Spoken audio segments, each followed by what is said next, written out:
I'm just putting in irrigation trenches on my own land. Dr. Chen raised her hands in a placating gesture. We're not here about regulations, Mr. Miller.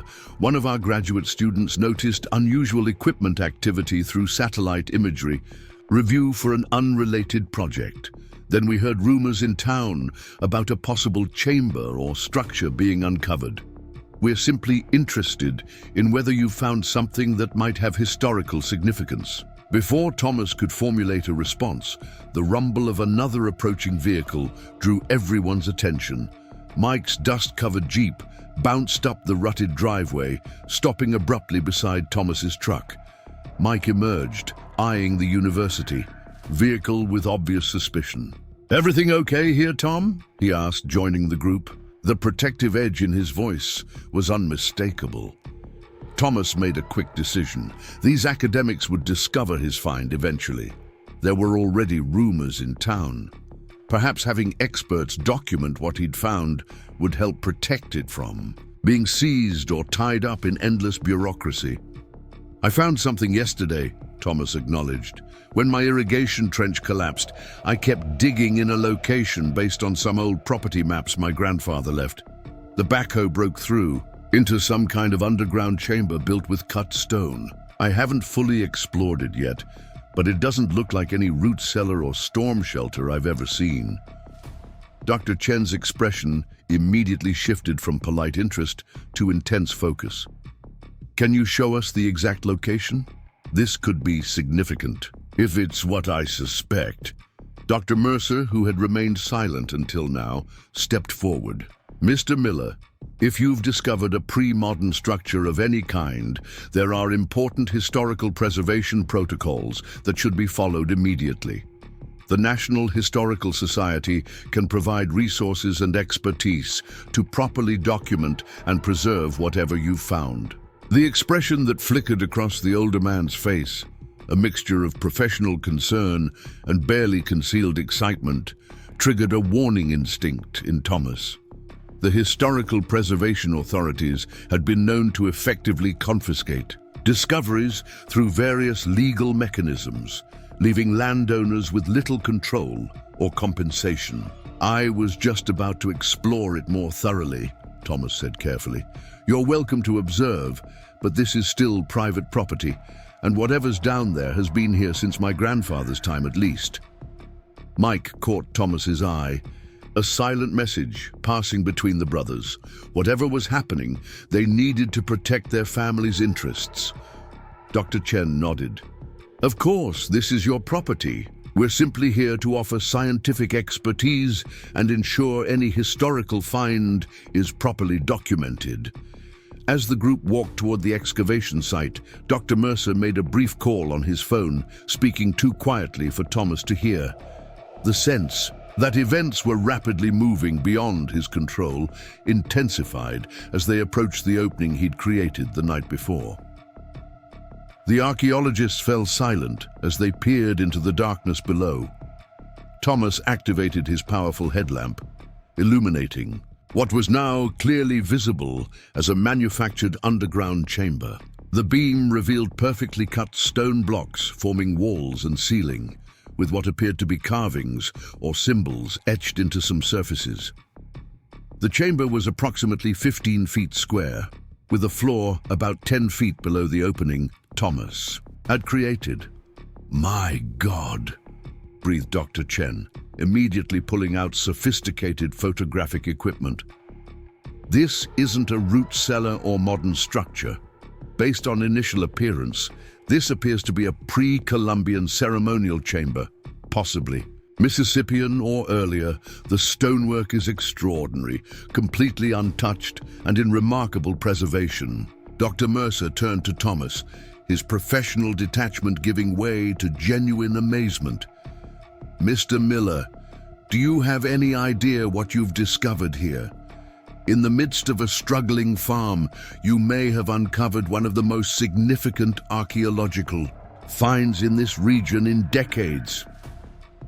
Before Thomas could respond, the sound of another vehicle approaching drew everyone's attention. A gleaming black Range Rover pulled up beside the university vehicles, and a man in an expensive suit emerged, followed by two others carrying what looked like legal portfolios. "That's Victor Blackwood," Mike muttered to Thomas. "CEO of Heritage Acquisitions. How the hell did he find out about this so quickly?" Dr. Mercer had the decency to look slightly embarrassed. "I may have mentioned our investigation to some colleagues at the State Historical Commission," he admitted quietly. "Standard protocol for potentially significant discoveries." Thomas's expression hardened as he watched the corporate executives approach. The battle for control of his discovery was already beginning mere hours after he'd first lowered his flashlight into the darkness. Whatever his grandfather had known about the old stones, this hidden chamber that had somehow remained secret for generations was about to become the center of a struggle that would determine not just the fate of Miller Family Farm, but potentially a significant chapter of American archaeological history. As Victor Blackwood approached with the practiced smile of a man accustomed to getting what he wanted, Thomas felt a surge of resolve. His grandfather had marked this location for a reason, had kept it secret for a reason. Now it was up to Thomas to uncover the full truth about what lay beneath his family's land before corporate power and government regulations could seize control of a discovery that rightfully belonged to the Miller legacy. When Thomas Miller's irrigation trench collapsed during the worst drought in Clearwater County's history, he never imagined the desperate dig to salvage his failing corn crop would uncover a sealed stone chamber beneath his struggling farm.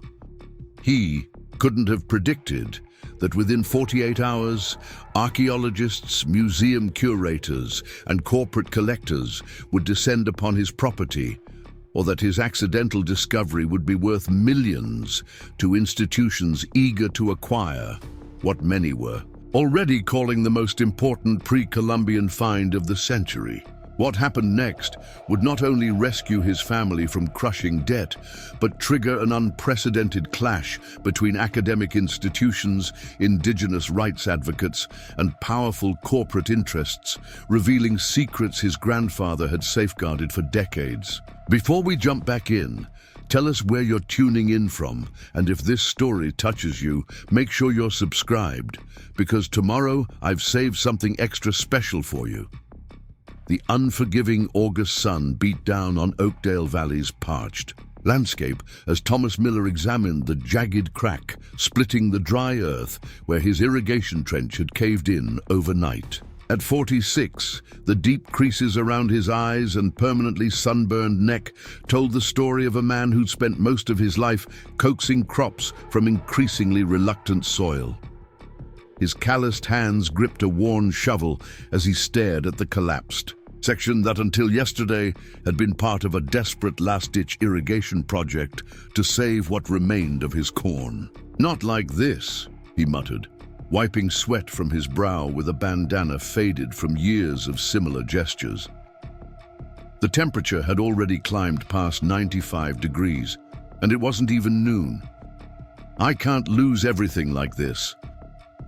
The devastating drought had entered its third merciless year in Clearwater County.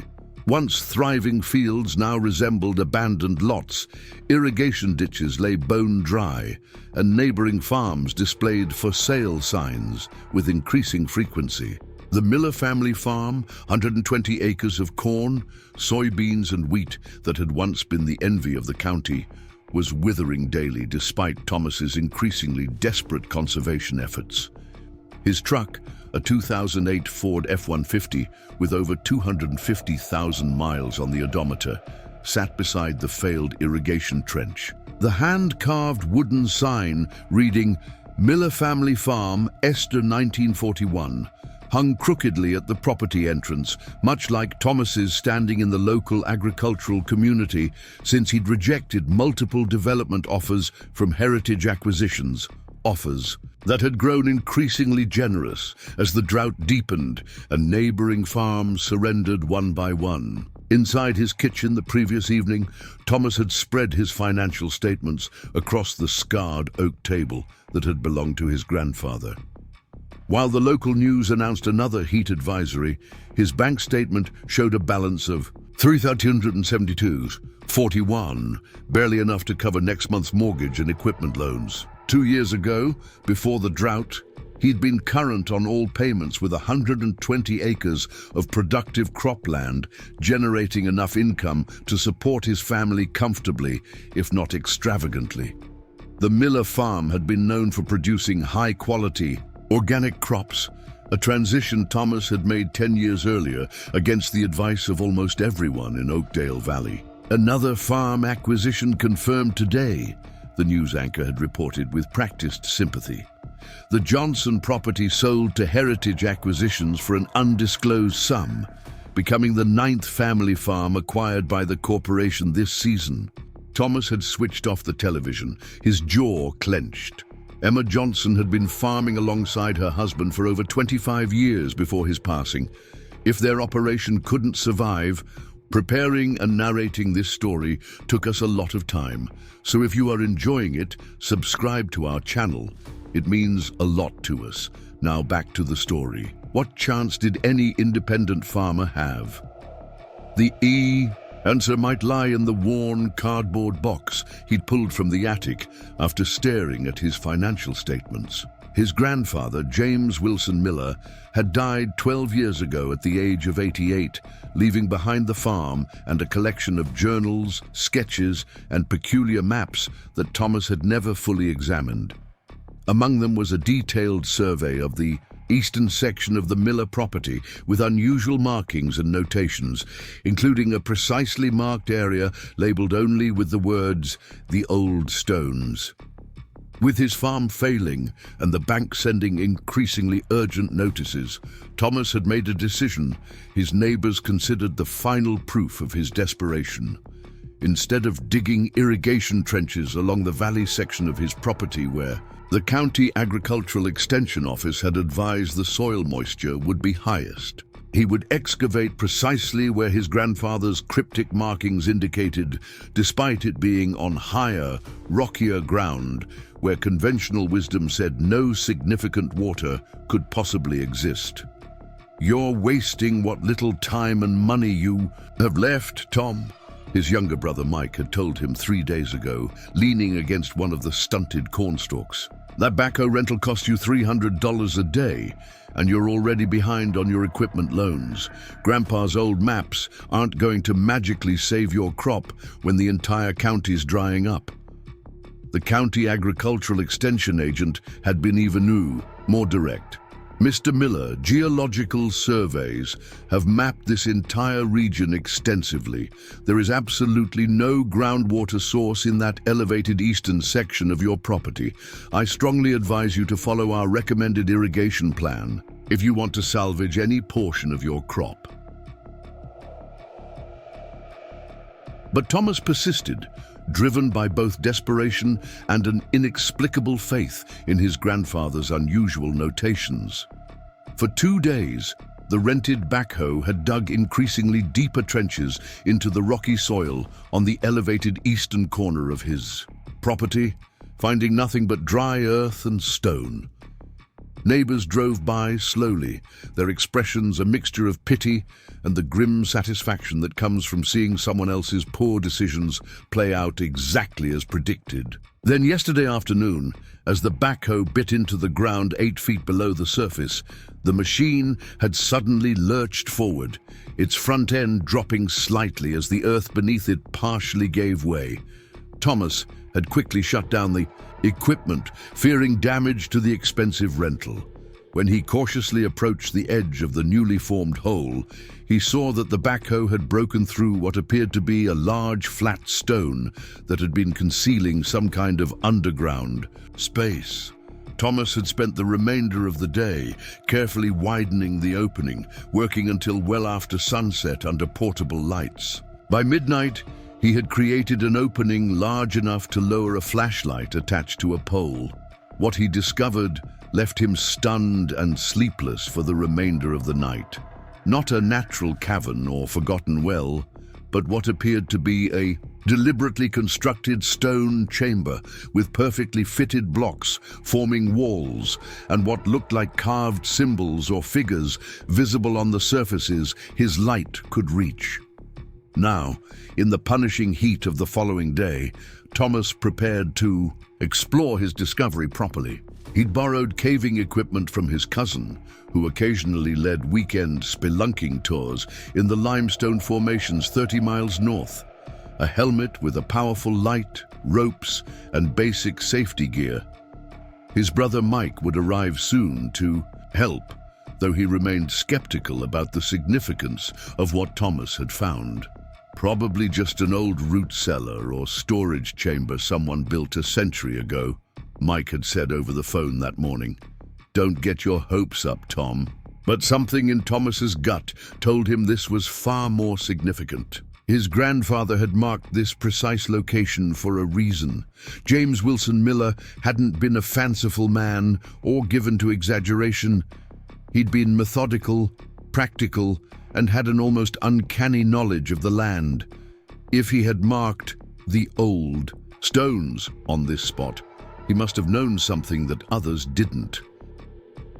As Thomas checked his equipment one final time, he noticed a cloud of dust approaching along the main road.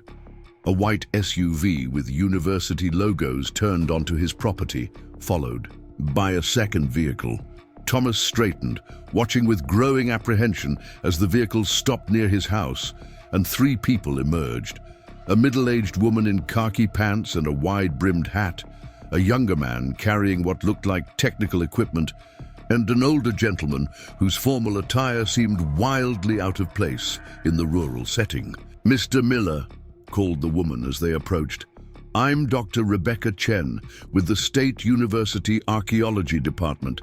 This is my assistant Jake Freeman and Dr. Howard Mercer from the National Historical Society. We've received reports of a potentially significant archaeological find in this area. Mind if we ask you a few questions?" Thomas tensed immediately. The state's historical preservation laws had been increasingly used to halt farm improvements and development projects, sometimes tying up land in legal proceedings for years, while owners continued to pay taxes on property they couldn't fully use. "My property paperwork is all in order," he said cautiously. "Miller," called Blackwood, extending his hand, "I believe we have some extremely interesting matters to discuss." Thomas didn't take the offered hand. Instead, he turned to his brother. "Mike, get the exploration equipment ready. We're going down there now to see exactly what Grandpa wanted us to find." The race to uncover the secrets of the ancient chamber and to control its potential worth millions to museums, universities, and private collectors had officially begun. Thomas Miller, a third-generation farmer fighting to save his land, now stood at the center of what would soon become an international archaeological sensation and a battle for ownership of history itself. The descent into the ancient chamber felt like stepping across a threshold in time. Thomas led the way down the makeshift rope ladder, the beam from his helmet light sweeping across stone walls that had remained untouched by modern eyes until yesterday. 10 feet below the surface opening, his boots finally touched the smooth stone floor of the underground chamber. "Clear," he called up to the group waiting above. Mike came next, followed by Dr. Chen, who insisted her archaeological expertise was essential for proper documentation. Dr. Mercer and the corporate representatives remained at the surface, engaged in what appeared to be an increasingly tense discussion about access rights and historical preservation protocols. "This is extraordinary," Dr. Chen whispered, her voice echoing slightly as she reached the chamber floor. Her professional composure momentarily gave way to wonder as the beams from their headlamps revealed the chamber's true nature. This isn't just an isolated structure. The stonework, the precision of these blocks without mortar. This is unprecedented for this region. Mike let out a low whistle as he set down their equipment bag and turned in a slow circle, his light revealing intricately carved symbols covering nearly every surface. So much for just an old root cellar. Sorry I doubted you, Tom. Thomas moved to the center of the chamber, kneeling to examine the stone floor. It was perfectly flat and smooth, with a slightly different coloration than the walls. He ran his hand across the surface, feeling a series of subtle ridges that formed what appeared to be a large circular pattern. "There's some kind of design here," he said, almost like a map or diagram.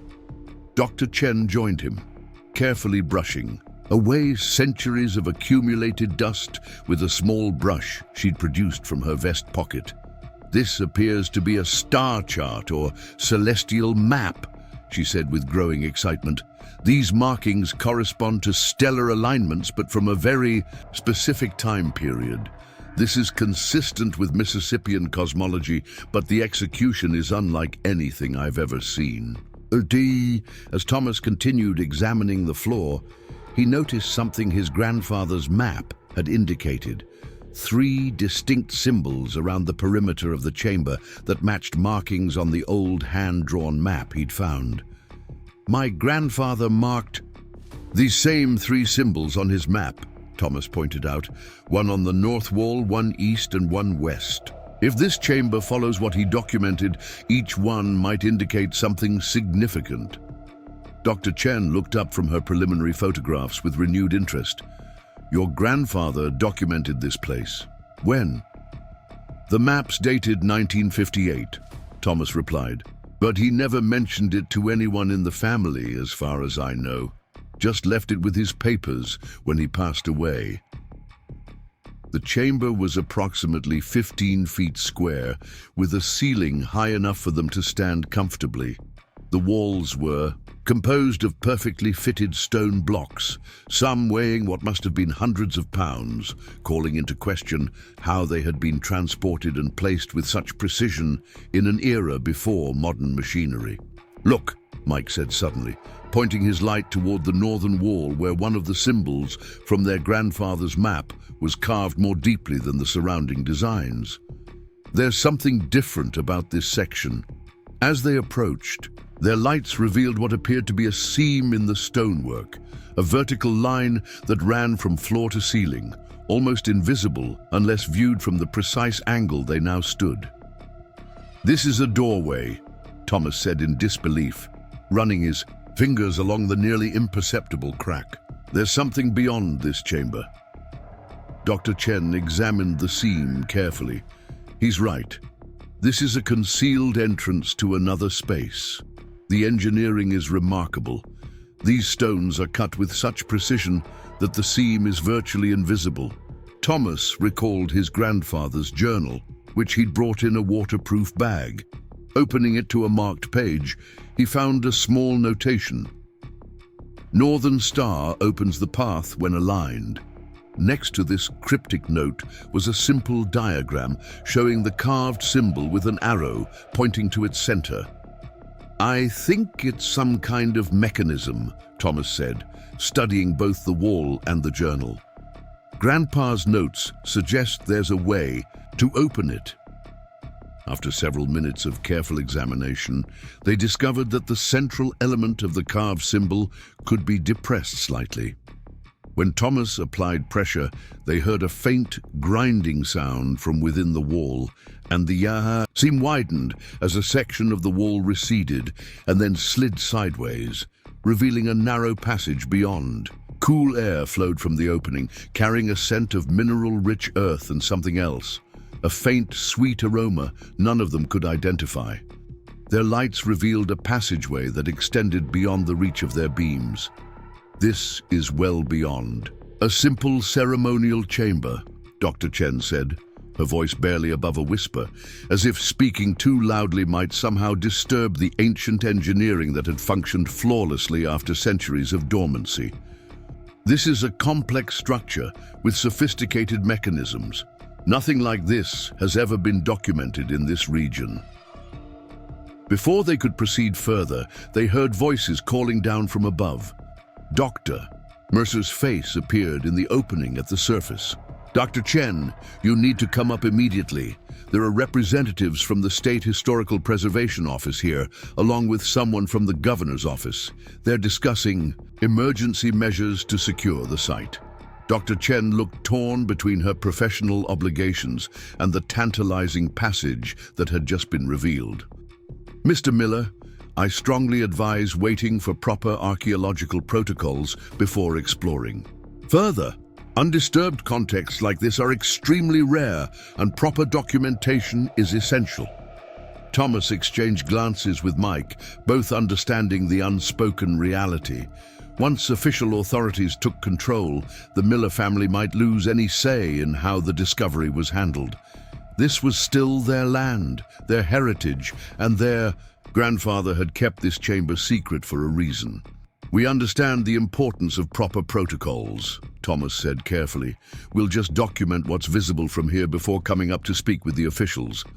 Dr. Chen seemed to accept this, though her expression suggested she wasn't entirely convinced. Nevertheless, she made her way back to the rope ladder and began to climb, leaving the Miller brothers alone in the ancient chamber. The moment she disappeared from view, Mike turned to Thomas. We need to see what's in that passage before they lock this place down. You know, once the government gets involved, we'll never get free access again. Thomas nodded, already reaching for his backpack. Grandpa kept this secret his entire life. There must be a reason. They quickly gathered essential equipment, extra batteries for their lights, water, a digital camera, and the journal with their grandfather's notes. The passage beyond the hidden door was narrow, but tall enough to walk through without stooping. The walls were lined with the same precisely cut stone as the main chamber, but here there were fewer carvings, just occasional symbols that appeared to serve as markers or guides. After about 30 feet, the passage opened into a second chamber, smaller than the first, but even more remarkable. In the center stood what appeared to be a stone pedestal, and upon it rested a collection of objects that immediately took their breath away. Finely crafted artifacts of stone, copper, and what looked like gold, arranged in a deliberate pattern. Around a central item covered with a woven textile that had somehow survived the centuries in the controlled environment of the sealed chamber. This is a tomb, Mike whispered, his light revealing paintings on the walls depicting human figures in elaborate dress, astronomical events, and what appeared to be maps of rivers and landscapes they recognized as stylized versions of the surrounding region.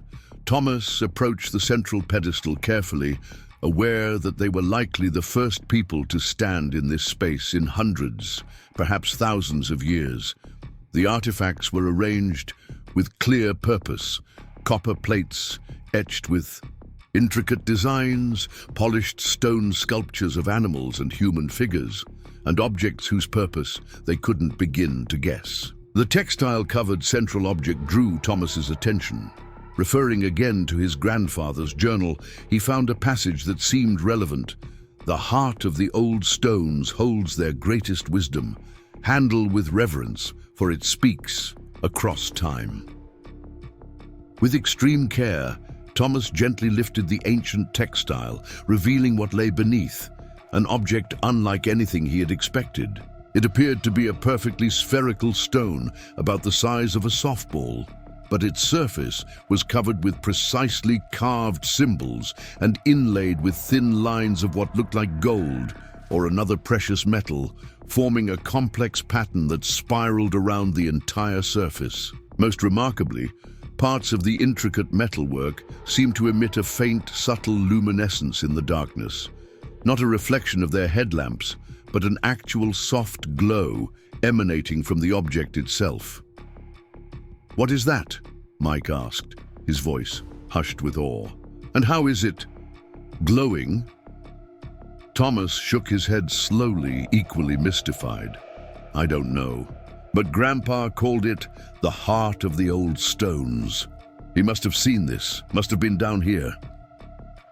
As Thomas carefully examined the sphere without touching it, he noticed something else.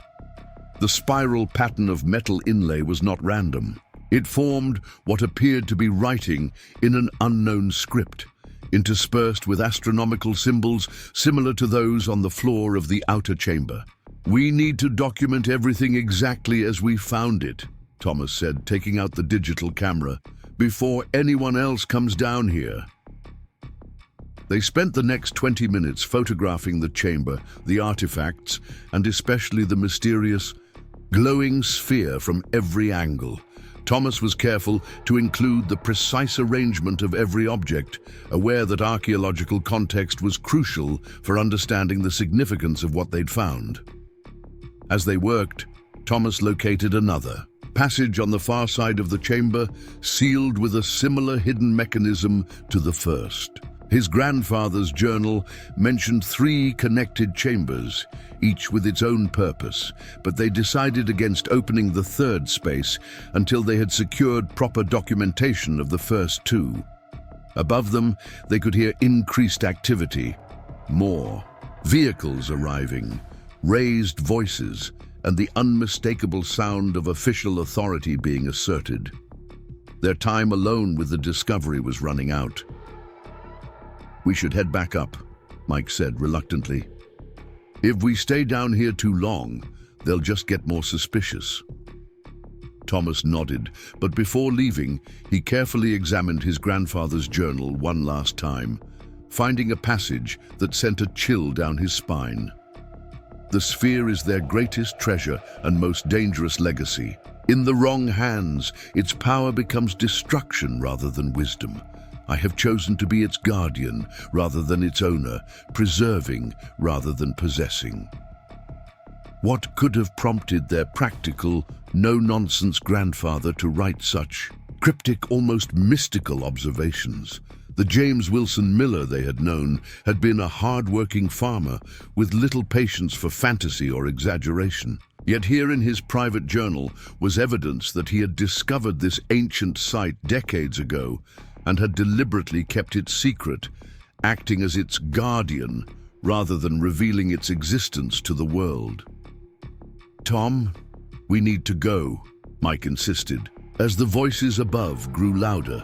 With a final glance at the mysterious chamber and its extraordinary contents, Thomas followed his brother back through the narrow passage to the main chamber.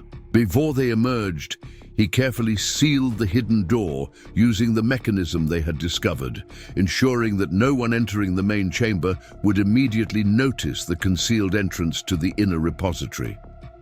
They had just completed this task when a new rope ladder was lowered into the chamber and the face of a woman in an official-looking uniform appeared in the opening above. "Mr. Miller," she called down firmly, "this is Amanda Reeves, State Archaeological Preservation Officer. I need you to come up immediately.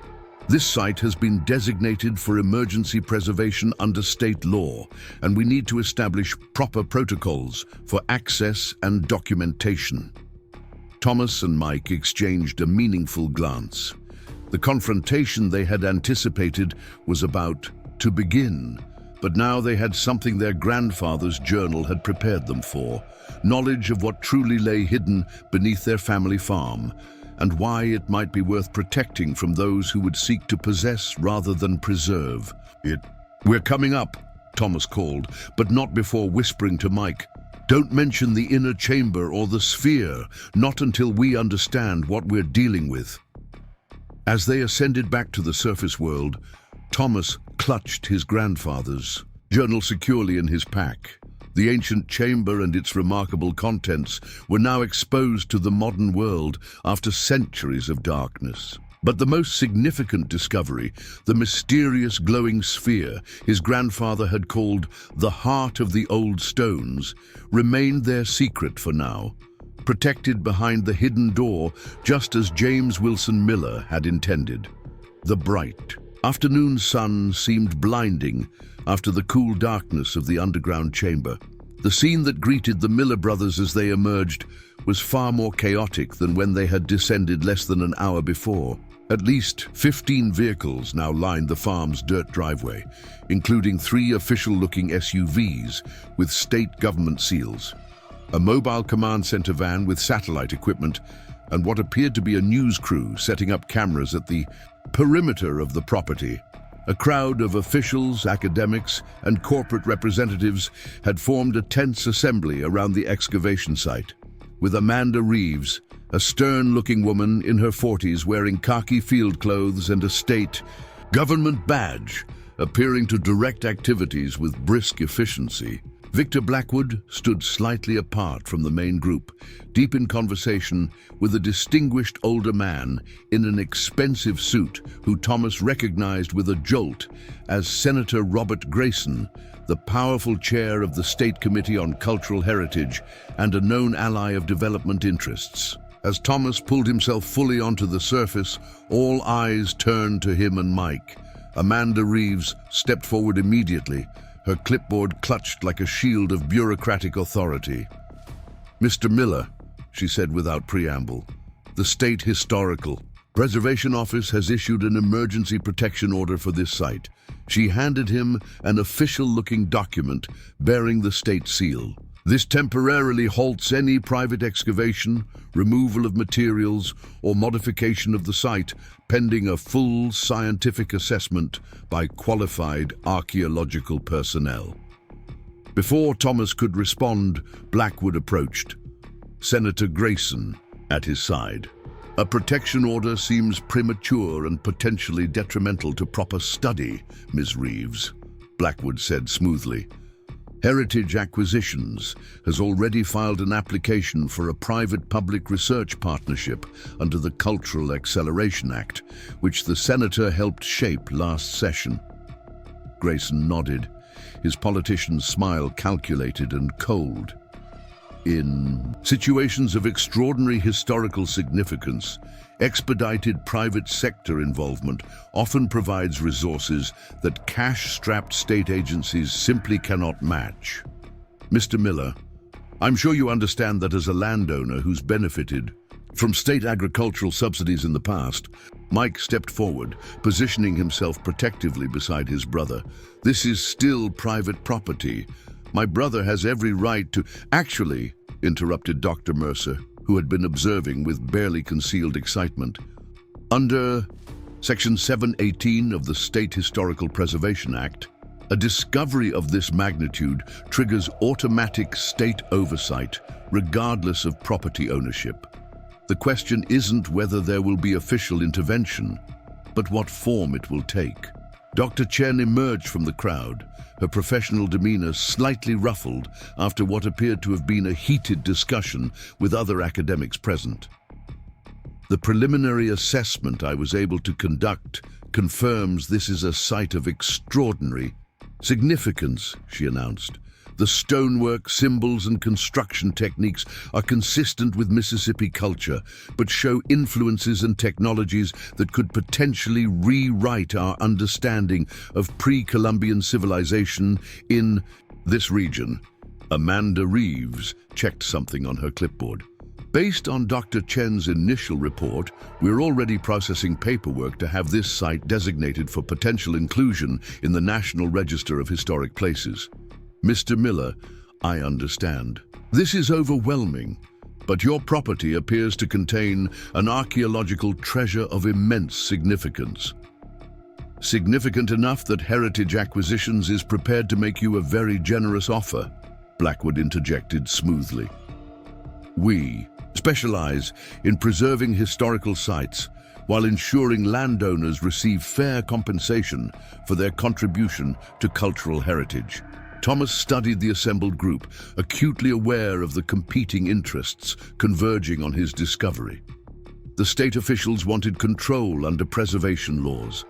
Heritage Acquisitions, which had been buying up struggling farms throughout the county, suddenly wanted his property for entirely different reasons than agricultural development. Academic institutions wanted unfettered research access. And somewhere in this growing crowd, he suspected, would be representatives of indigenous nations whose ancestral connection to the site would add yet another layer of complexity. Through it all, Thomas felt the weight of his grandfather's journal.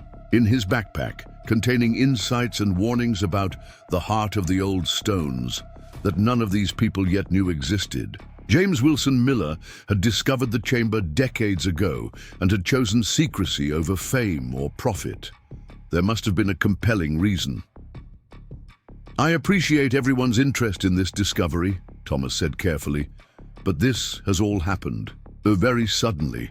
My family has owned this land for 3 generations. Before any decisions are made about access or oversight, I need time to consult with legal counsel and understand all our options."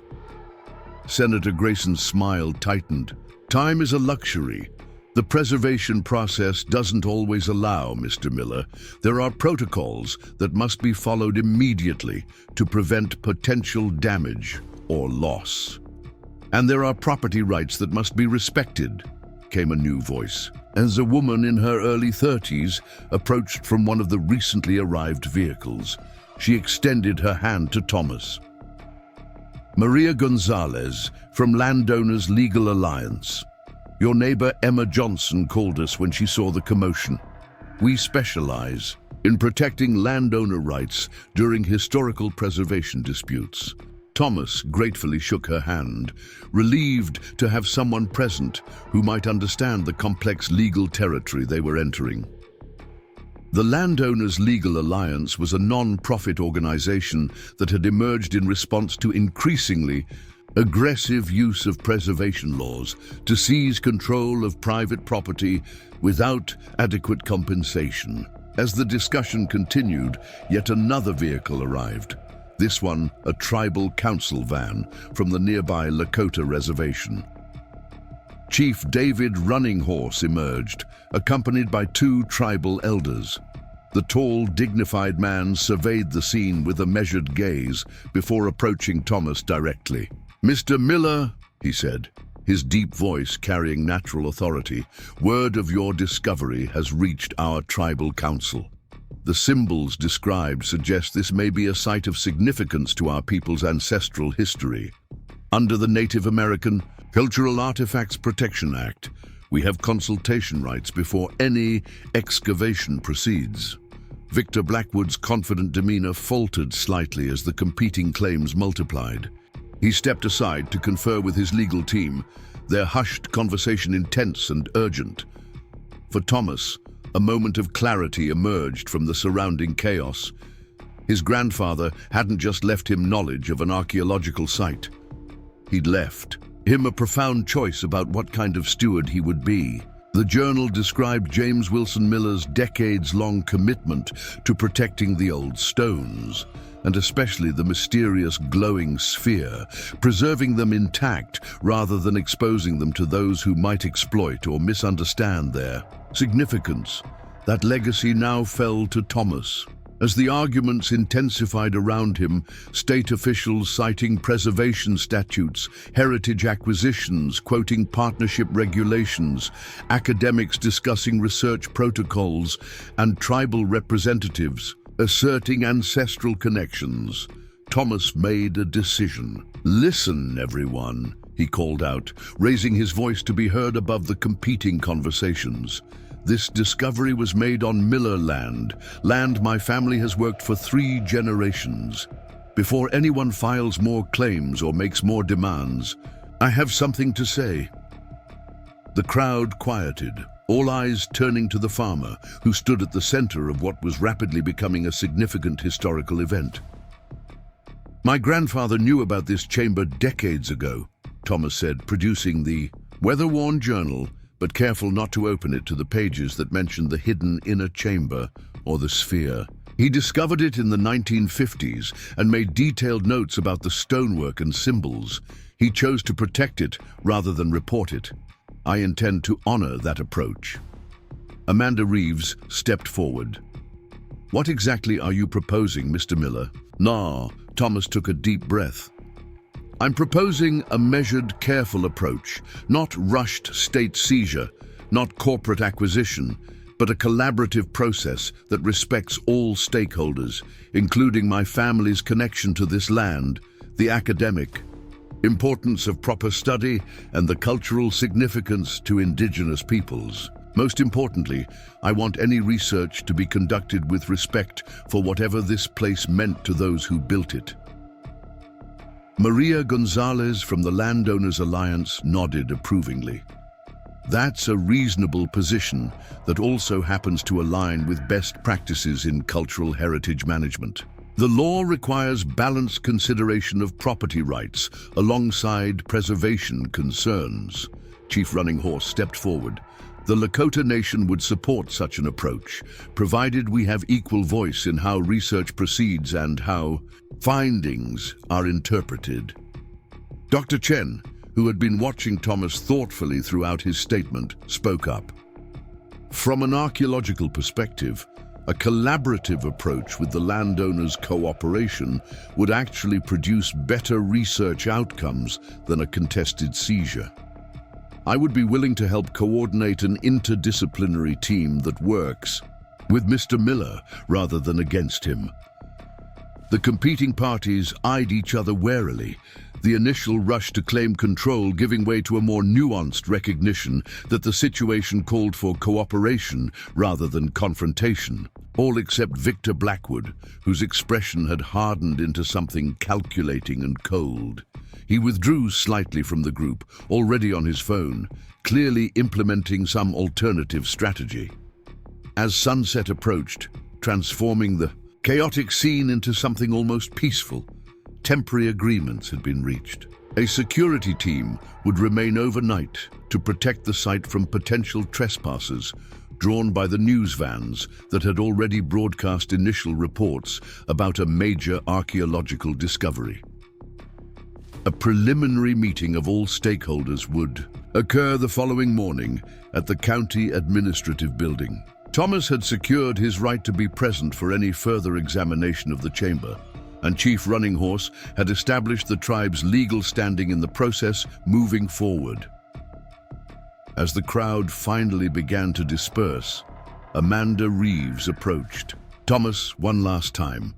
Mr. Miller, I respect your position, but I should warn you, what you found here is already being described by preliminary reports as potentially the most significant pre-Columbian site discovered in this region in 50 years. The pressure to expedite research and potentially open this to the public will be enormous.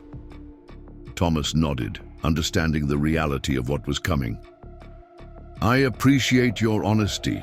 All I'm asking for is a process that respects what this place meant to those who created it, not just what it means to us who found it. As the last vehicles pulled away, leaving only the security detail setting up lights around the perimeter, Thomas and Mike finally had a moment alone near the farmhouse porch, where they could speak without being overheard. You didn't tell them about the inner chamber, Mike said quietly, or the sphere? No, Thomas replied, watching the sunset paint the drought-stricken fields with golden light. Grandpa kept those secret for a reason. Until we understand why, I think we should follow his example. Mike nodded slowly. What do you think it is? That sphere, the way it glowed. I've never seen anything like it. Thomas opened his grandfather's journal to a page he'd marked, where James Wilson Miller had written, "The heart of the old stones is not just an artifact to be classified and displayed. It contains wisdom, meant for those ready to receive it, and power that must be understood before it is used. I have been its caretaker for 20 years, learning its secrets slowly, as it was intended. When the time comes, another will continue this task." I don't know what it is, Thomas said finally, but Grandpa believed it was something that needed protection, not exploitation. Tomorrow, while everyone's arguing jurisdiction and procedures at the county building, we need to photograph and document everything in that inner chamber properly. If they discover it, and eventually they will, we need to understand what we're dealing with first. As darkness fell over Miller Farm, the brothers sat in silence, contemplating how their lives had transformed in less than 48 hours. The failing farm that had seemed destined for foreclosure was now the center of what would likely become an international archaeological sensation. But beneath the surface, excitement lay something deeper and more mysterious, a legacy their grandfather had safeguarded for decades, now passed into their hands. The ancient chamber with its remarkable stonework was already drawing attention from around the country. But the heart of the old stones, the enigmatic glowing sphere hidden in the inner chamber, remained their secret for now. What it was, why it emitted that faint luminescence after centuries in darkness, and what power or wisdom it might contain were questions that would soon demand answers. As the security lights cast long shadows across land that had been in their family for generations, Thomas Miller understood that the most significant aspect of his discovery might not be its archaeological value or even its potential financial impact on his struggling farm. The true importance lay in what it revealed about connections between past and present, between cultures separated by centuries, and between his grandfather's silent vigil and his own unexpected role as the next guardian of whatever lay hidden beneath the fields his family had tended for 3 generations. The morning sun cast long shadows across Miller Farm as Thomas sat at his kitchen table, surrounded by printouts of the digital photographs they had taken in the hidden chamber. The images revealed details they had missed in the dim light of their headlamps. Intricate patterns in the metalwork of the glowing sphere, precise alignments of the artifacts on the pedestal, and wall paintings that appeared to tell a complex story through symbols and stylized figures. Sarah, his wife, leaned over his shoulder, examining a particularly clear image of the sphere. "I still can't believe something like this was under our fields all this time," she said quietly, her voice mixing wonder and concern. "And your grandfather knew about it. He never said anything to anyone." Thomas shook his head, turning the pages of James Wilson Miller's journal. "From what I can piece together, he discovered the chamber in 1958 while digging a new well during another drought. He seems to have spent years studying it in secret, especially the sphere. He calls it the chronicler in some entries. The kitchen windows framed a view of the excavation site, now surrounded by official barriers and a white canopy tent that had been erected to protect the opening from the elements. 2 state troopers stood guard alongside an archaeological technician who was monitoring environmental sensors recently installed in the main chamber. The promised meeting at the county administrative building was scheduled for 10 a.m., giving the Millers a brief window to review what they had discovered and decide how to proceed. Mike entered the kitchen, closing his cell phone with a troubled expression. That was Emma Johnson. Heritage Acquisitions has apparently doubled their offer for her remaining acreage, the section that borders our eastern property line, and they're doing the same with the Petersons to the north. "They're trying to surround us," Thomas said, understanding the strategy immediately. "If they own all the adjacent properties, they can control access and claim any extension of the underground structure might continue beyond our boundaries." Sarah poured coffee for the 3 of them, her practical nature asserting itself amid the extraordinary circumstances. "What are our options here? Legally, I mean. Can they force access to our land?" "Maria Gonzalez from the Landowners Alliance is meeting us before the official session," Thomas replied. "She's bringing a specialist in archaeological property rights, but from what she said last night is complicated. The state has certain emergency powers for historically significant sites, but they're balanced against property rights. The tribal claim adds another layer entirely." Mike sorted through more photographs, pausing at one showing the glowing sphere from directly above. "The real question is what to do about this. Do we tell them about the inner chamber and the artifacts, or keep Grandpa's secret a while longer?" Thomas considered the question that had kept him awake most of the night. His grandfather, a practical farmer not given to flights of fancy, had written with unusual reverence about the chronicler and its significance. One passage in particular had struck him. "The knowledge contained within the sphere is meant to be understood gradually, with wisdom and respect. Those who would rush to possess its power without comprehending its purpose risk great harm to themselves and others. I think we need more time, Thomas decided. At the meeting, we focus on establishing our rights and role in the process. We cooperate with the archaeological assessment of the main chamber, but we don't volunteer information about what lies beyond the hidden door. Not until we understand more about what we're dealing with. Sarah looked concerned. Is that legal? Withholding information about an archaeological find? That's one of the questions for Maria's expert, Thomas acknowledged. But remember, technically, we haven't withheld anything yet. They've only asked about what's visible in the main chamber, which we've fully disclosed. They haven't discovered the hidden door or asked if there's more beyond it. The conversation was interrupted by the arrival of Maria Gonzalez's silver SUV, followed by an older model sedan.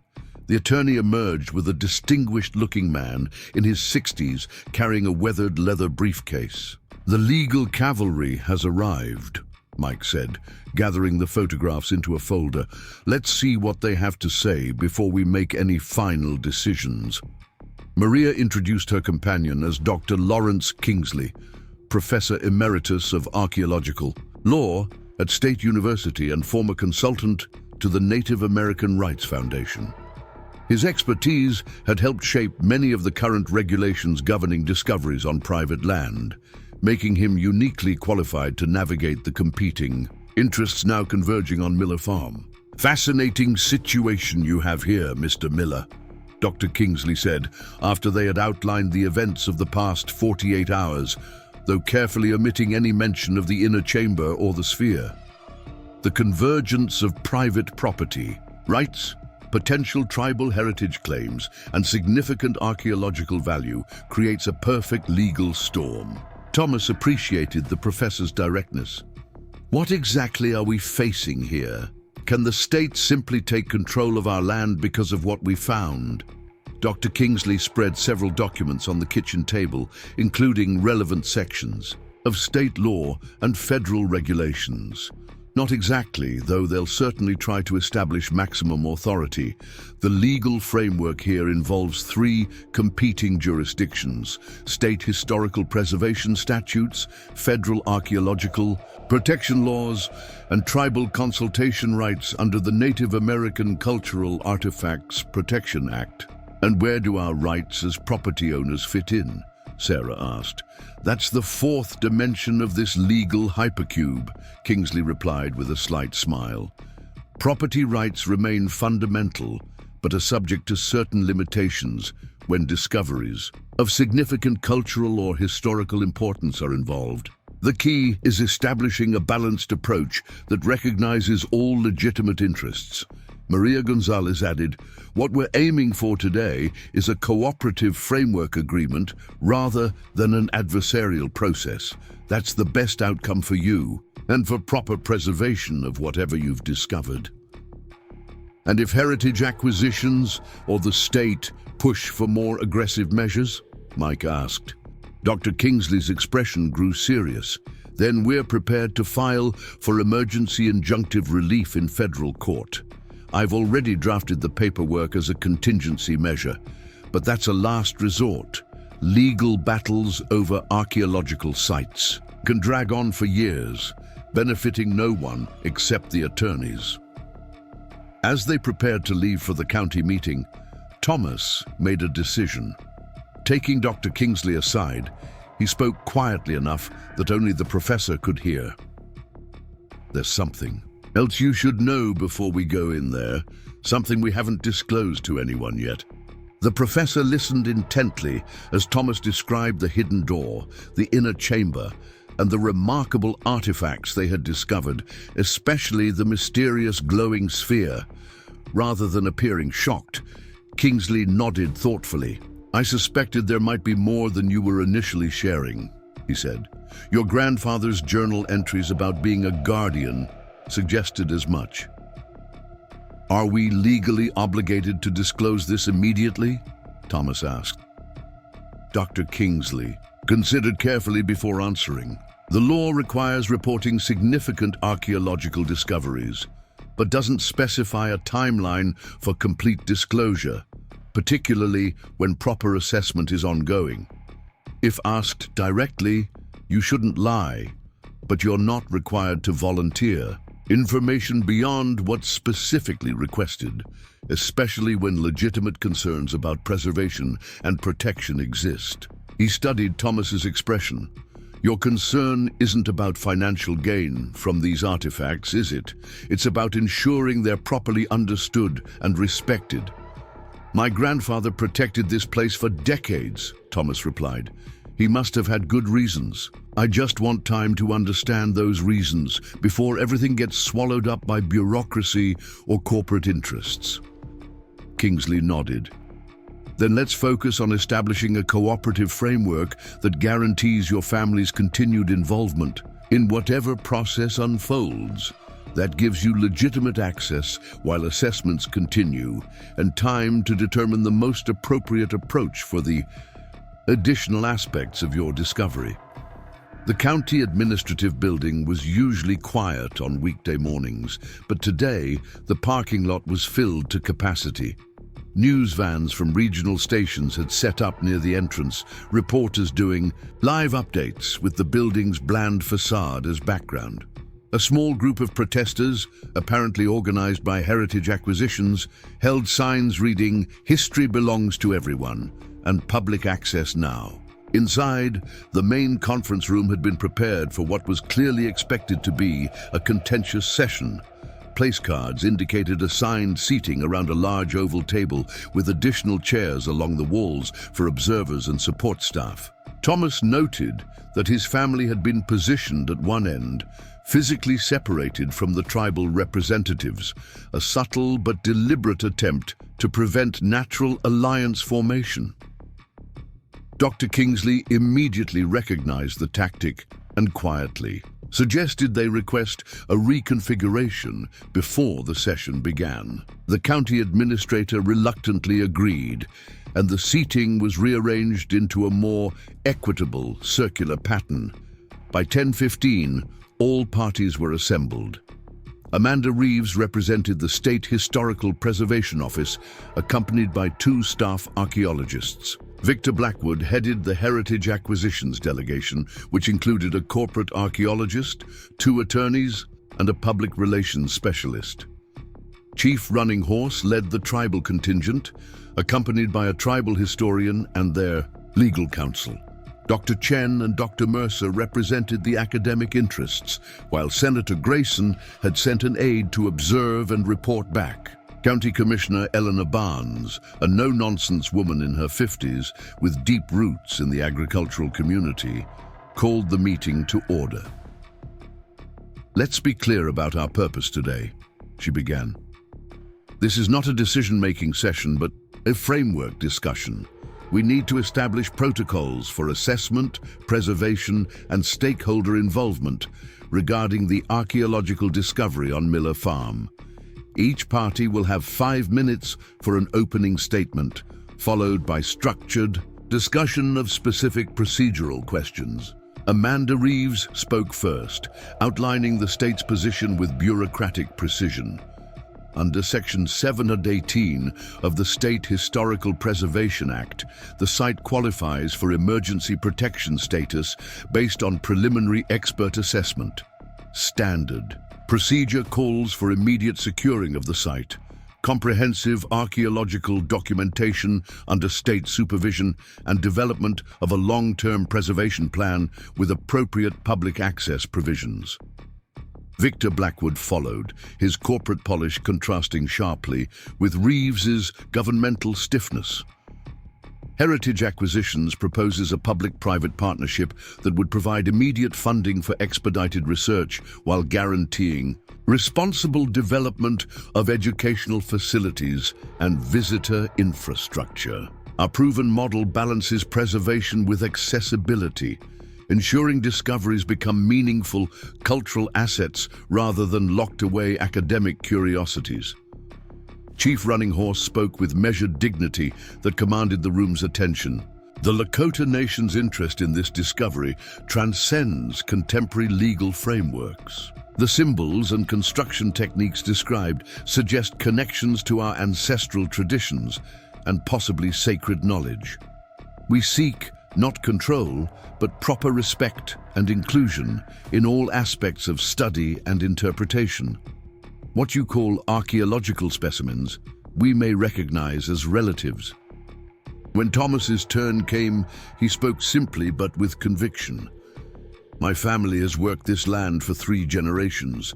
My grandfather discovered this chamber decades ago and chose to protect it rather than exploit it. That legacy guides our approach. Now, we seek a balanced process that respects the site's cultural significance, ensures proper scientific study, and acknowledges our family's continuing role as stewards of whatever was entrusted to this land. As the structured discussion began, the competing agendas quickly became apparent. The state sought maximum control under preservation statutes. Heritage acquisitions pushed for rapid development, with commercial aspects thinly disguised as educational initiatives. The tribal representatives emphasized cultural context and spiritual significance. The academic institutions focused on research protocols and publication rights. Throughout the increasingly heated exchanges, Dr. Kingsley guided the Miller family with subtle gestures and occasional whispered advice, helping them navigate the complex legal and procedural landscape. His experience proved invaluable as the discussion turned to specific access protocols. State regulations clearly establish our authority to designate qualified personnel for site assessment, Amanda Reeves insisted, pushing for exclusive state control of who could enter the chamber. Federal law guarantees tribal consultation, rights that supersede state regulations when indigenous cultural heritage is potentially involved, countered the tribal attorney. As the property owners, the Miller family retains fundamental access rights regardless of historical designation status, Maria Gonzalez asserted, citing relevant case law. After nearly 2 hours of discussion, Commissioner Barnes called for a brief recess. As the various parties broke into separate conversational clusters, Dr. Chen approached Thomas quietly. "There's something you should know," she said, keeping her voice low.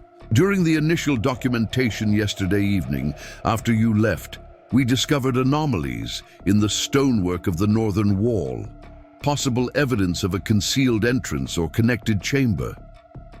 Thomas maintained a neutral expression, though his pulse quickened. "Have you reported this officially?" "Not yet," she replied. "I wanted to speak with you first. My primary concern is proper archaeological protocol, not bureaucratic authority or corporate profit. If there is indeed another chamber or passage, its undisturbed context is scientifically priceless." Her implicit question hung in the air. Between them, Thomas made a quick assessment of her character and motivations before responding carefully. "My grandfather's notes mention the possibility of connected spaces," he acknowledged. "If such areas exist, their proper documentation would be essential before wider access or publicity." Dr. Chen nodded, understanding his measured response.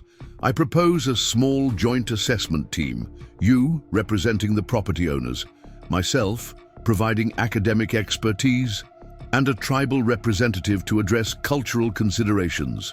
We document everything properly before the bureaucrats and corporations take over." "I think that's a reasonable approach," Thomas agreed, appreciating her professional integrity. "Let me discuss it with my advisors." When Thomas relayed the conversation to Dr. Kingsley during the recess, the professor considered it thoughtfully. "She's offering a workable compromise, proper documentation with your direct involvement. It could provide legitimate cover for closer examination of what you've already found while maintaining archaeological best practices." "Can we trust her?" Sarah asked. "Her reputation in the field is excellent," Kingsley replied. "More importantly, she's demonstrated independence from both state authority and corporate influence.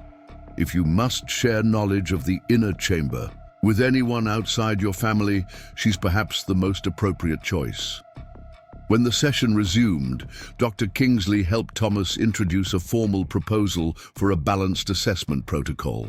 The core would be a small primary documentation team consisting of property owner representatives, academic experts without exclusive institutional affiliations, and tribal cultural specialists. This team would conduct initial assessment and documentation, with findings reported simultaneously to all stakeholders before broader access was granted. Amanda Reeves objected immediately. State regulations require official oversight of all assessment activities. The proposal includes regular reporting to all parties, including state authorities, Dr. Kingsley countered smoothly. It simply establishes a balanced approach rather than exclusive state control. Victor Blackwood appeared almost amused by the discussion.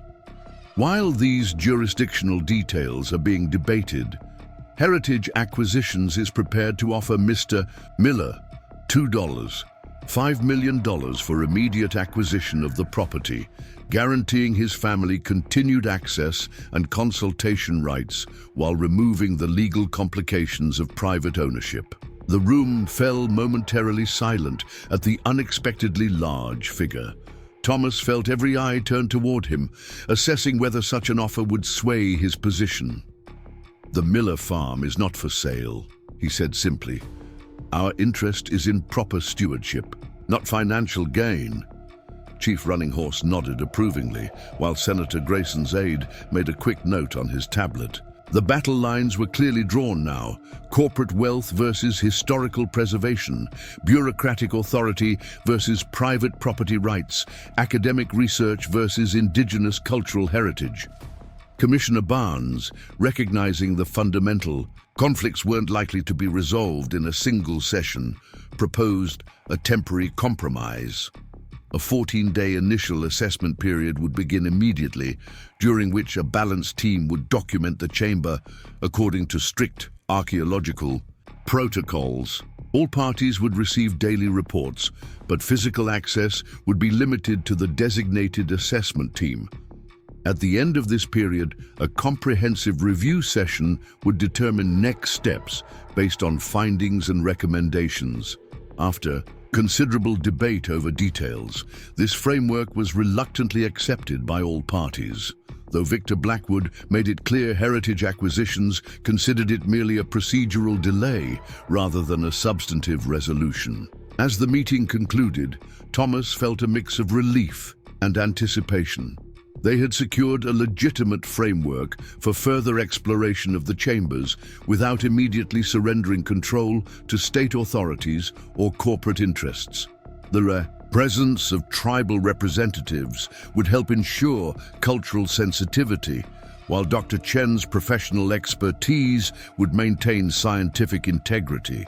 Most importantly, they had gained time to better understand the mysterious sphere and what his grandfather had called the chronicler, time to decipher more of James Wilson Miller's cryptic journal entries about its significance, and time to determine the most appropriate path forward as stewards of a discovery that grew more extraordinary with each revelation.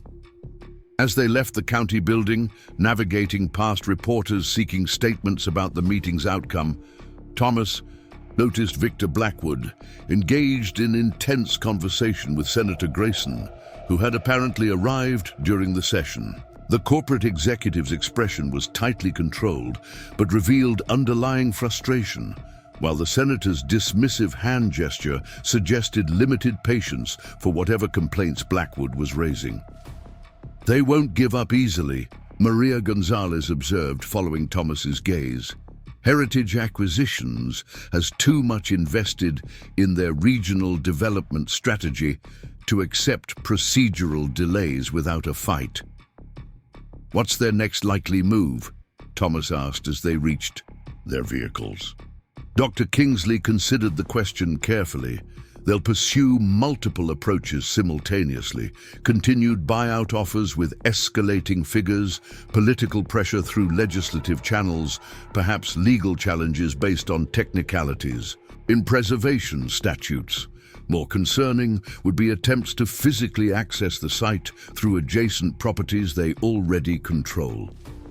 That's why we need to move quickly with our assessment team, Thomas said, his decision crystallizing. Dr. Chen needs to know about the inner chamber and the artifacts, especially the sphere, before someone else finds the hidden entrance. I agree, Kingsley nodded. Controlled disclosure to a limited, trusted team is your best protection against both corporate exploitation and governmental overreach. Document everything thoroughly, establish the historical and cultural significance properly, and you create a foundation for appropriate long-term stewardship. As they drove back to the farm, Thomas noticed increased activity around the excavation site. Additional equipment had arrived, sophisticated scanning devices, environmental monitoring systems, and what appeared to be ground-penetrating radar units. The temporary security presence had been reinforced with more substantial barriers and additional personnel. They're not waiting for the official assessment period to begin, Mike observed as they parked near the farmhouse. The state is already deploying their technical resources. Then we don't wait either, Thomas decided. Let's contact Dr. Chen and Chief Running Horse immediately. We need to get our assessment team in place by this evening.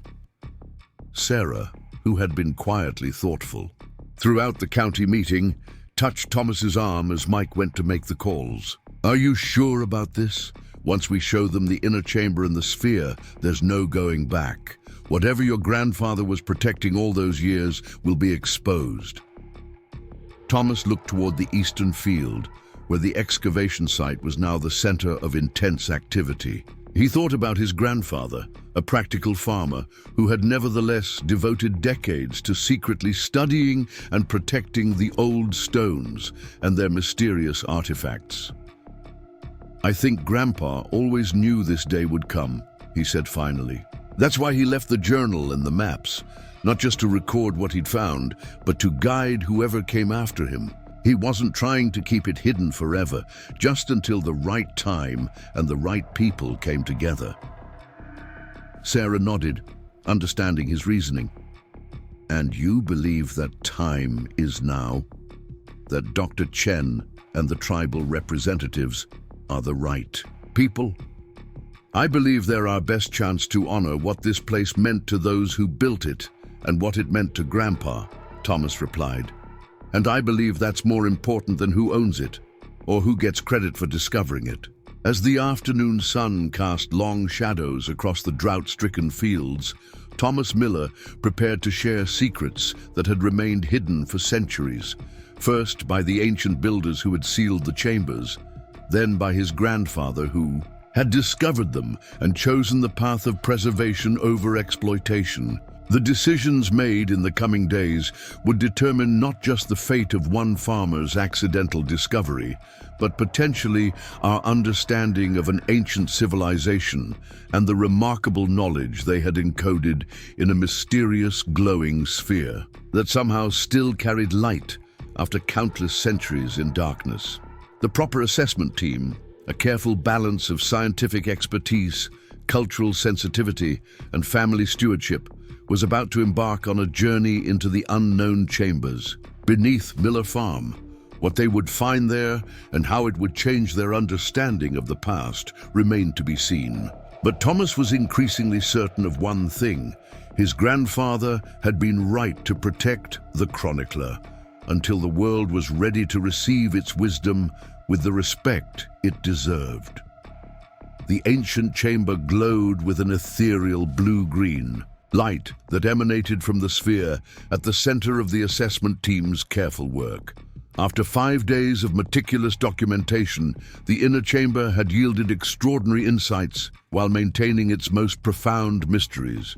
Dr. Chen, supervised as two graduate assistants use specialized equipment to record the spectral signature of the light, a phenomenon that defied conventional scientific explanation. The luminescence doesn't match any known bioluminescent or phosphorescent. A process, she explained, studying the readings with a furrowed brow. It doesn't deplete with exposure to air or show any signs of diminishing, even after we've had lights and equipment running in here for nearly a week. Thomas stood beside Chief Running Horse, both men watching the proceedings with a mixture of scientific curiosity and reverent respect.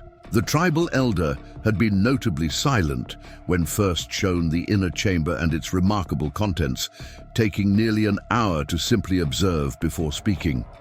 Our oldest stories tell of knowledge keepers who preserved wisdom in vessels of light, the chief had finally said. We thought these were merely metaphorical teachings. Perhaps we were too quick to separate myth from history. The assessment team had grown to include specialists whose discretion could be trusted, an archaeoastronomer who confirmed that the celestial map on the main chamber floor depicted the night sky as it would have appeared approximately 800 years ago, a linguist who identified elements of Proto-Siouan language, forms in some of the inscriptions, and a metallurgist who was still struggling to identify the golden material inlaid throughout the sphere's surface. It resembles gold in appearance, but its properties are unlike any known metal or alloy, the metallurgist had reported after non-invasive testing. Its melting point would have been far beyond the technological capabilities of pre-Columbian cultures, yet the craftsmanship is unmistakably ancient. Thomas had maintained his grandfather's journal as their guide throughout the process, finding passages that seemed to anticipate each new question. One entry from 1967 read, "The metal within the chronicler appears to respond to certain harmonic frequencies. When I brought my violin down and played near it, the luminescence intensified and patterns shifted subtly. A coincidence perhaps, but worth further exploration." Following this hint, they had introduced various sound frequencies into the chamber, documenting how the sphere's glow responded, brightening with certain harmonic combinations while dimming with others. Most remarkably, when a tribal elder sang a traditional ceremonial song, the patterns of light shifted dramatically, revealing previously invisible symbols across its surface. Beyond the scientific fascination, Thomas found himself increasingly drawn to the philosophical implications of their discovery. His grandfather's later journal entries reflected similar contemplation. What does it mean that this knowledge has waited patiently for centuries, preserved by people we have too often dismissed as primitive? What other wisdom might we have lost through our arrogance? The 14-day assessment period was nearing its end. Soon they would need to present their findings to the full stakeholder group: state authorities, heritage acquisitions, academic institutions, and media representatives who had been growing increasingly impatient with the restricted access and limited information releases. "We need to decide what to include in the final report," Dr. Chen said, as they gathered in the farmhouse kitchen on the evening of the 12th day. The assessment team had established a routine of daily debriefing sessions away from the constant documentation work at the site. "Specifically," she continued, "we need to determine how much to reveal about the sphere and its unusual properties." Thomas exchanged glances with Mike and Sarah. The past 2 weeks had created a bond of trust with the core assessment team, but the question of wider disclosure remained complex. His grandfather's warnings about those who would rush to possess its power without comprehending its purpose seemed increasingly prescient as corporate and political pressure mounted outside their protective bubble of scientific inquiry. The metallurgical and linguistic analyses alone will revolutionize our understanding of pre-Columbian technological capabilities, Dr. Chen pointed out. we could focus on those aspects while continuing more controlled studies of the sphere's properties before full disclosure. Chief Running Horse, who had become an essential voice in their deliberations, shook his head slowly. Partial truths often cause more harm than silence. The question is not what to reveal, but how to ensure what is revealed is understood in its proper context. The tribal cultural specialist, a younger woman named Lisa Blackfeather, who had been meticulously documenting connections between the chamber's symbols and tribal oral traditions, added her perspective. These aren't just archaeological specimens. They're pages in a cultural book our ancestors wrote for future generations. The story they tell deserves to be read completely, not selectively edited to fit contemporary academic or commercial frameworks. The discussion continued late into the night, weighing scientific protocols against cultural sensitivity, legal obligations against ethical responsibilities. Throughout, Thomas found himself returning to his grandfather's example, a man who had discovered something extraordinary and chosen stewardship over exploitation, preservation over personal gain. By morning, they had reached a consensus. Their final report would be comprehensive but carefully framed. They would document everything they had discovered, including the sphere's unusual properties, but would emphasize the cultural and historical context essential for proper understanding. Most importantly, they would recommend a continued period of protected study before any public exhibition or commercial development was considered. As Thomas reviewed the draft report, a call from Maria Gonzalez brought troubling news. Heritage Acquisitions has filed for an emergency injunction claiming the assessment process has been compromised by undue influence from non-scientific stakeholders. They're demanding immediate, unrestricted access for their corporate research team. On what grounds? Thomas asked, though he already suspected the answer. They've hired a former state archaeologist who's willing to testify that tribal participation exceeds standard protocols and potentially compromises objective documentation. It's a thin argument legally, but enough to get an emergency hearing before Judge Carlton tomorrow. Carlton, Thomas repeated grimly, the same judge who's ruled in favor of heritage acquisitions in 3 separate land dispute cases this year. The very same, Maria confirmed, and there's more. Senator Grayson is introducing emergency legislation to expand state authority over discoveries of exceptional historical significance. If passed, it would override many of the protections we've established under the current assessment framework. Thomas thanked her for the warning and shared the news with the assessment team. Rather than discouragement, the information catalyzed a sense of shared purpose. They would need to accelerate their timeline, completing and submitting their findings before the legal and political machinery could be fully mobilized against them. What followed was an extraordinary 36 hours of collaborative effort. The team worked in shifts, compiling documentation, cross-referencing analyses, and preparing a comprehensive presentation that would be difficult for even the most politically motivated authorities to dismiss. Throughout, the sphere continued its enigmatic glow, as if bearing witness to their efforts to honor its significance. On the morning of the hearing, Thomas arrived at the courthouse to find an unexpected development. A substantial crowd had gathered outside, not just reporters and the usual activists, but farmers from across the county, members of the tribal community, and citizens who had been following the story through increasingly frequent news updates. "What's happening?" he asked Emma Johnson, who emerged from the crowd to greet him. "Word got out about Heritage Acquisitions trying to seize control," she explained. "People started organizing on social media. Turns out a lot of folks around here don't like the idea of corporations claiming our history for their profit." Inside, the courtroom was equally crowded. Judge Carlton, a thin man with a permanent expression of mild irritation, seemed taken aback by the public interest in what he had likely expected to be a routine procedural hearing. Victor Blackwood sat with his legal team, impeccably dressed and projecting confidence despite the unexpected public scrutiny.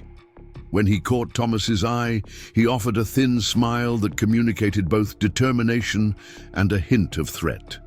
The proceedings began with Heritage Acquisitions Council presenting their argument for immediate access, claiming the current assessment team lacked proper professional distancing from competing interests. The corporate archaeologist testified that emotional attachments to cultural narratives potentially compromised scientific objectivity. When it was their turn, Dr. Kingsley presented a masterclass in archaeological jurisprudence, systematically dismantling the corporate arguments with case law, professional standards, citations, and pointed references to Heritage Acquisitions' commercial motivations. Dr. Chen followed with a detailed explanation of their methodology, demonstrating how it exceeded standard archaeological protocols in both rigor and comprehensiveness. The most powerful testimony, however, came from Chief Running Horse, who addressed the court with dignified eloquence. For generations, our people were told that our stories were myths, our knowledge was primitive, and our history was insignificant. Now, physical evidence of the sophisticated understanding our ancestors possessed has been found, and once again, we are told our perspective is unwelcome in its interpretation. I ask this court, who has the greater interest in ensuring this discovery is properly understood? Those who seek to profit from it, or those whose ancestors created it? Judge Carlton, despite his reputation for favoring corporate interests, appeared increasingly uncomfortable as the hearing progressed. The public presence in his courtroom and the growing media attention ensured that his decision would face unusual scrutiny. In a surprising ruling, he denied Heritage Acquisitions' request for immediate access, instead extending the original assessment period by an additional 30 days to allow completion of the documentation process. He further ordered that any subsequent research must include balanced representation from all stakeholder groups, effectively preventing corporate or state monopolization of access. Outside the courthouse, the gathered community erupted in cheers when Thomas emerged with the assessment team. Local reporters clamored for statements, while Victor Blackwood exited through a side door, already on his phone, presumably developing alternative strategies. This is just one battle, Maria cautioned as they made their way through the supportive crowd. Senator Grayson's legislation is still moving forward, and Heritage Acquisitions has too much invested to simply walk away. Thomas nodded, understanding the challenges ahead. Yet something had fundamentally shifted in the past 2 weeks. A growing public awareness that the chambers beneath Miller Farm represented something more significant than just an archaeological curiosity or potential tourist attraction. The mysterious sphere and its ancient wisdom had begun to captivate the collective imagination, creating a constituency for its proper preservation that extended far beyond his family's immediate concerns. Back at the farm, a new development awaited them. During their absence, the continuing documentation work had revealed something extraordinary, a previously unnoticed pattern in the sphere's shifting luminescence. When the recorded data was compiled and analyzed, it showed distinct cycles corresponding to the astronomical alignments depicted in the main chamber's floor markings. "It's a calendar," the archaeoastronomer explained excitedly, "but not just for tracking days or seasons. It appears to mark much longer cycles, decades, possibly centuries, and according to these calculations, we're approaching the completion of one such major cycle within the next few months." Thomas immediately turned to his grandfather's journal, finding entries that seemed to anticipate this discovery. In his final notes, written just months before his death, James Wilson Miller had observed, "The chronicler's light patterns have intensified in recent years. I believe a significant transition approaches. a time when its knowledge is meant to be shared more widely.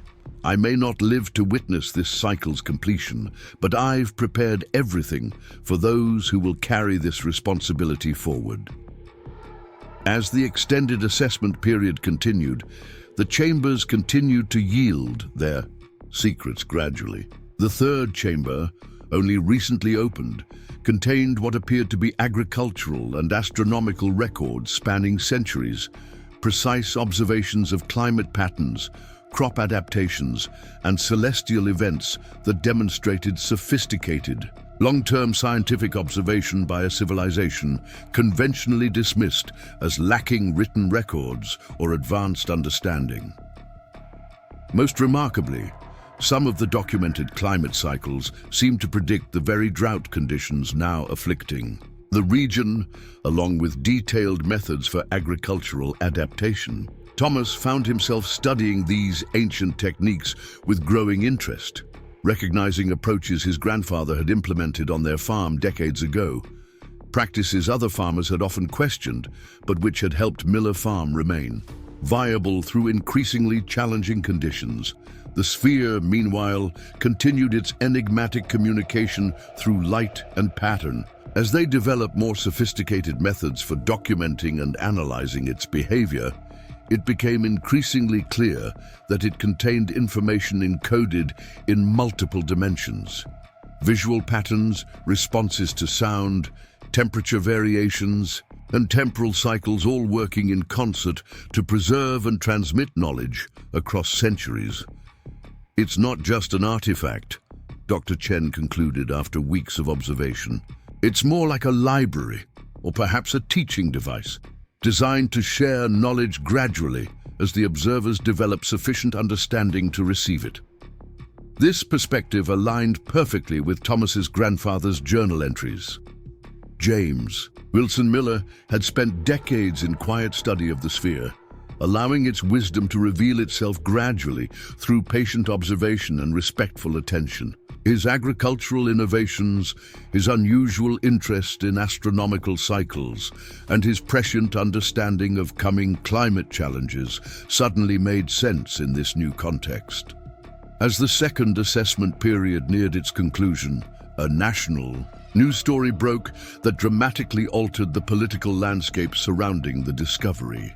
A whistleblower within Heritage Acquisitions leaked documents revealing the corporation's true intentions for the site, not just a museum or research facility, but a complex commercial development leveraging the archaeological discovery as merely an anchor attraction for hotels, retail space, and luxury housing.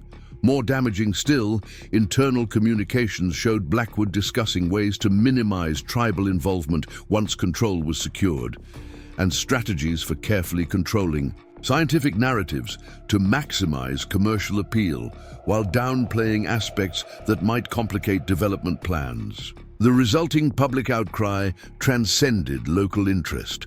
National preservation organizations, indigenous rights groups, and academic institutions joined forces to oppose corporate acquisition of the site. Senator Grayson's legislation stalled as colleagues distanced themselves from what was increasingly portrayed as a corporate land grab disguised as cultural preservation. Victor Blackwood made one final attempt to salvage his company's position, approaching Thomas with an offer that would have seemed unimaginable weeks earlier: $15 million for the property, with guarantees of continued family involvement and tribal consultation in whatever development proceeded. Thomas didn't even need to consider the offer. "This isn't about money," he told Blackwood. "It never has been. It's about respecting what my grandfather protected and what those who built. The chambers intended knowledge preserved for the benefit of future generations, not profit for the privileged few." In the end, the solution emerged organically from the assessment team's work and the community that had formed around it. Thomas proposed creating the Miller Heritage Trust, a non-profit entity that would hold the land and manage the site, as a research and educational center governed by a board representing scientific, indigenous, local community, and family interests. The sphere and other artifacts would remain in their original context, studied with appropriate reverence for their cultural significance. The agricultural techniques documented in the third chamber would be implemented in demonstration fields, combining ancient wisdom with modern sustainable farming practices to address contemporary challenges.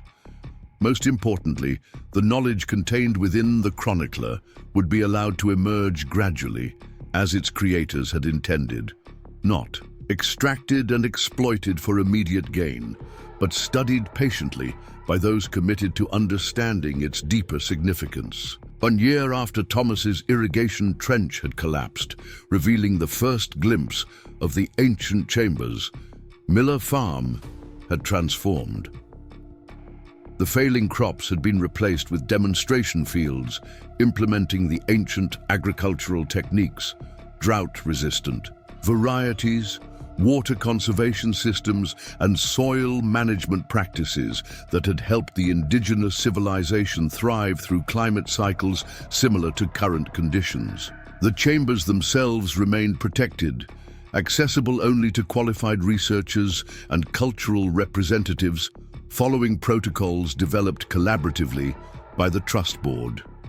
A modest educational center provided context for visitors without commercializing the spiritual and cultural significance of the site. Thomas often found himself in the fields at dawn, watching the sun rise over land that had been in his family for generations, but whose history he now understood stretched far, deeper into the past. His grandfather's journal remained his most valued possession, a bridge between modern stewardship and ancient wisdom.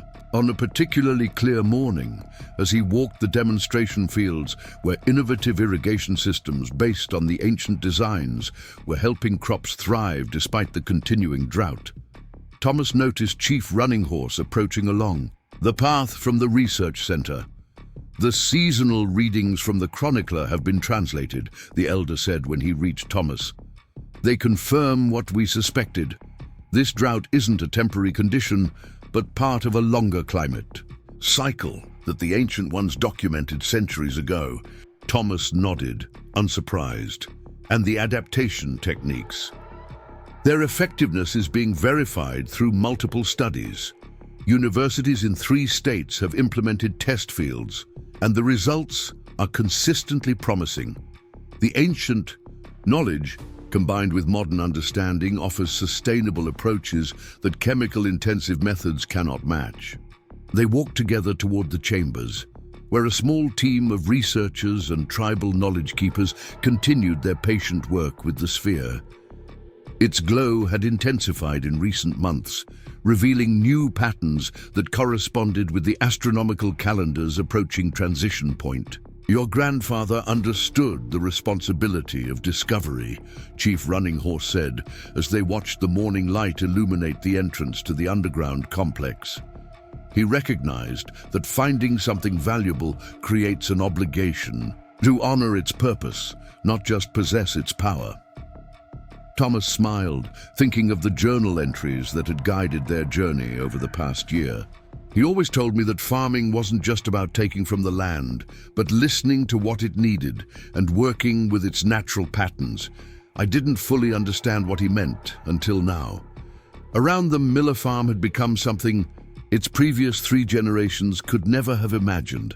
Not just a family agricultural operation, but a living laboratory where ancient wisdom and modern science collaborated to address contemporary challenges. The failing property that had faced foreclosure now hosted researchers, indigenous knowledge keepers, agricultural students, and community members united in learning from what had been preserved beneath its fields for centuries. The mysterious sphere, the chronicler, as Thomas's grandfather had named it, continued its patient communication, revealing its encoded knowledge gradually to those who approached with respect rather than exploitation in mind.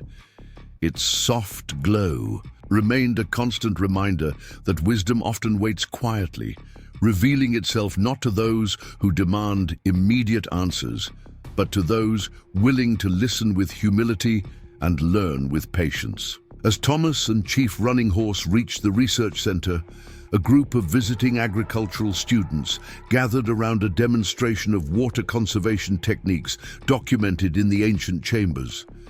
Techniques that might help farmers throughout the region adapt to changing climate conditions. Your grandfather protected this knowledge until the world was ready to receive it with respect, the elder observed. Now you continue that legacy by ensuring it benefits not just your family, but all who need its wisdom.